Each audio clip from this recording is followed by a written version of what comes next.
Hello everyone, welcome back. I'm Linette with the Laurel County Public Library, and I'm here today to share with you a casserole idea. Now listen, casseroles are so versatile. If you like food, you can probably find it in a casserole. All kinds of styles. They're just lots of different variety. So I wanted to show you 3 cookbooks from the library. This one, the title is The Best Casserole Cookbook Ever. So you can't go wrong with that, right? If they're claiming to be the best, they must be. I looked through several of the recipes, and I do have to admit, they have some really good recipes. The only complaint that I have is not enough pictures. Because as I've told you all before, I really like to have pictures so that I know what my dish is supposed to look like. But some awesome recipes in that one. The next one I wanted to share with you is Taste of Home Casseroles. You all know I'm a Taste of Home fan. I love the recipes. You just can't go wrong with them. And these are very colorful. There's lots of pictures in here. And I always like the Taste of Home because their recipes are compiled from just regular people, okay, that share their recipes with the Taste of Home.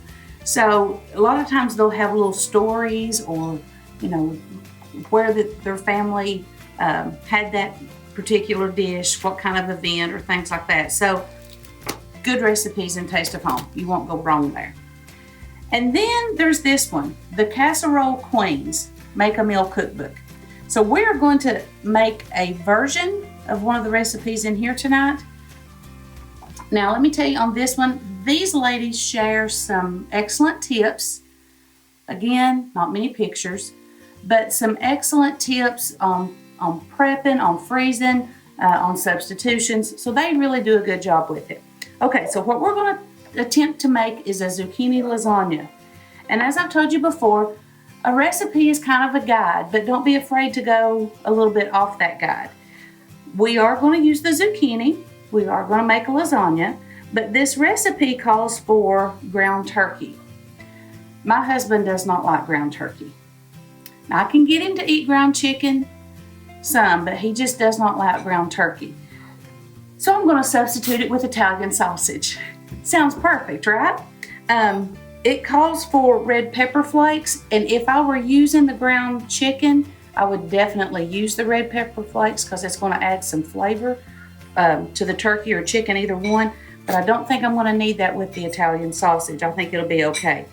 So other than that, we're good to go on this recipe. Elena, come around and we'll show them. I've got an onion that I've just about overcooked here talking. I chopped up a small onion. Okay, and again, I was talking a little much there and probably got it a little more done than I should. But I'm going to add the sausage into that.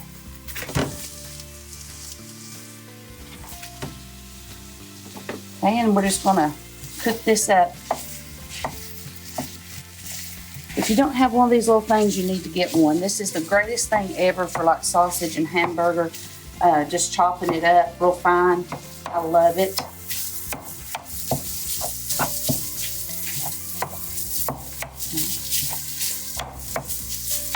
Now, if you're watching your calories, things like that, the turkey and the ground chicken would be a better option because there's less fat in those. Okay, so let's see what we're going to do next on this recipe. This is going to brown up, and then we're going to add to it a 28-ounce can of tomatoes. Now, I prefer the petite diced tomatoes. If you just like the regular cut of the tomatoes, that's fine.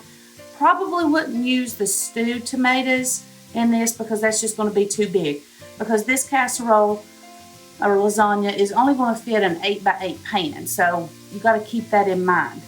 All right, so let's talk about the zucchini. Move these cookbooks out of the way for just a minute. This is an excellent recipe for low carb. We are going to be using zucchini instead of lasagna noodles, and if you'll notice, isn't that just a perfect width on that? Okay, so I had 2 zucchini, both about about that size. I cut the ends, and I'm using a slicer. If you have a mandolin, you can use it. Please be careful. Oh, I know so many people that's gotten hurt. Now the first slice, I discarded that because it was basically just whole. Now the bad thing is it's really hard to use the guard because the zucchini won't fit. So you just got to be real careful. Go slow. Slow and steady wins the race, as they say. Okay.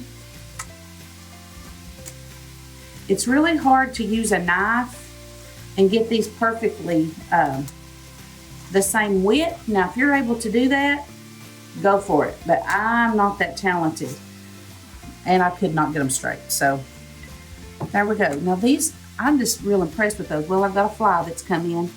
There we are. That's going to be really nice. I think I might toss that one because there's not much width to it.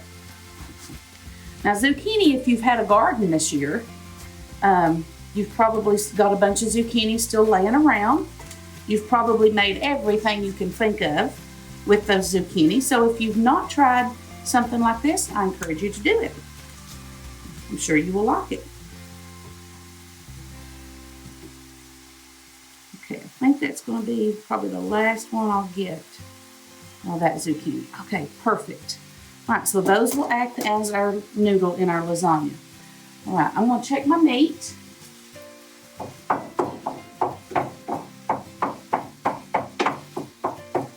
It's looking great. So I'm going to go ahead and add the tomatoes to it. You want to try look at that, Elena? Okay, let me get all this off here. Now this is going to cook down for about 20 minutes. Just allow that to come together a little bit. I think I'm going to add a little bit of salt and pepper to it. Whoa. Sit still. Okay. All right. So you're going to reduce the heat just a little bit. Like I say, add just a little bit of salt and pepper. I think it called for a half a teaspoon, so I'm going to guess at that. Not much. And I'm going to put, I think it's a half a teaspoon, let me make sure, half a teaspoon of dried oregano. All right, so I found the oregano, and again, it was just about a half a teaspoon. And I'm going to put that in, and let's let that simmer for about 20 minutes. All right, we'll let that cook down, and then in here in just a little bit, we'll start assembling our lasagna. Okay, we're up to the assembly part for our zucchini lasagna casserole. Elena got on to me. She said, Mom, you're calling it a lasagna and you're calling it a casserole. I said, it was kind of both. Okay, so what we're doing, again, this is an 8x8 baking dish. And I've started with a layer of the zucchini. And I think I used 5 of the slices of the zucchini. And then I'm going to put some sauce on top of that. Now this cooked for about 20 minutes or so. So the tomatoes and the sausage have kind of gone together real well. Spread this out. Now again, recipes are just a guide. You don't have to follow them completely. This recipe calls for putting ricotta, and I love ricotta in lasagna. It's great. Most of the time when I make a lasagna though, I add an egg to my ricotta and even some cottage cheese. Mix them together, it works out real well. This didn't call for that, so I'm not going to do it. So it says 1/4 cup of the ricotta here. So I'm just going to kind of drop it. I measured it out in a cup, and then I kind of eyeballed it there because we're going to make several layers here.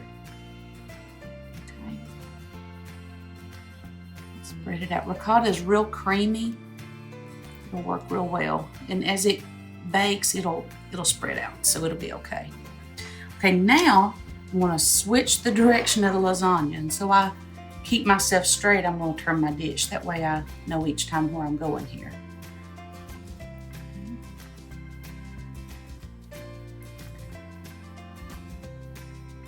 If you wanted to, if you really love pepper, you could add you a little extra pepper each time on your zucchini. Can't hurt. I love pepper. I'm not a big salt person, but I do love pepper. The onion is real important in this recipe though, because I feel like the zucchini needs the onion. Because in my opinion, zucchini on its own really doesn't have a whole lot of flavor. Okay, so again, I'm going to take about a quarter of that.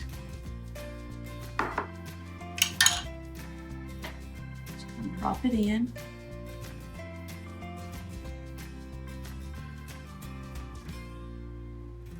It smells delicious. Okay. And now some more noodles. Turn my dish, so I'll make sure I'm going the right way. You have to do stuff like that to keep yourself straight sometimes, don't you? Now these zucchini are not hardly as long as the other ones, so what I might do is put one down this side and down this side. Okay? Dropped one of the things. Now I'm going to finish this off with the rest of the sauce. This will be the final layer.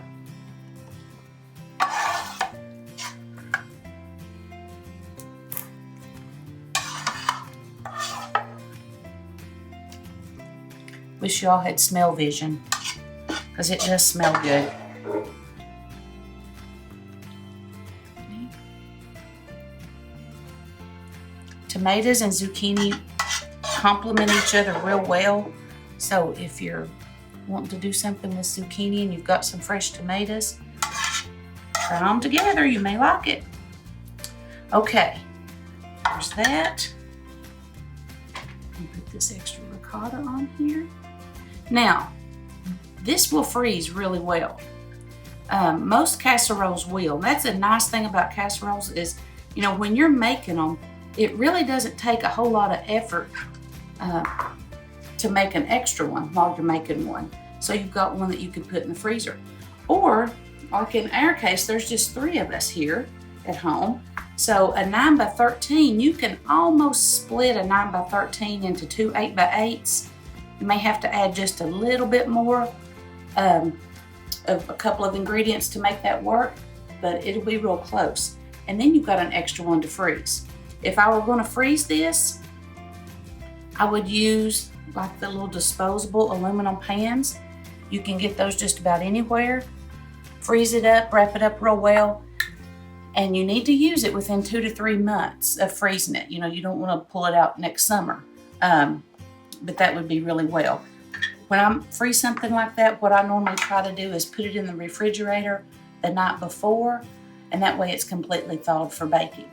Okay, so I'm going to put this in the oven. It's going to bake for about 50 minutes. Now I topped it with the extra ricotta and then some fresh Parmesan. So I'm going to put it in the oven for about 50 minutes, and we'll see what it looks like when it comes out. Okay, everyone, here we are, final product. Our zucchini lasagna casserole. Can't wait to get into this. It's going to be delicious. And again, I hope that you will try this. I hope you'll go out to the public library. There's such a good collection of casserole cookbooks. Give one a try. Make something new. See you next time.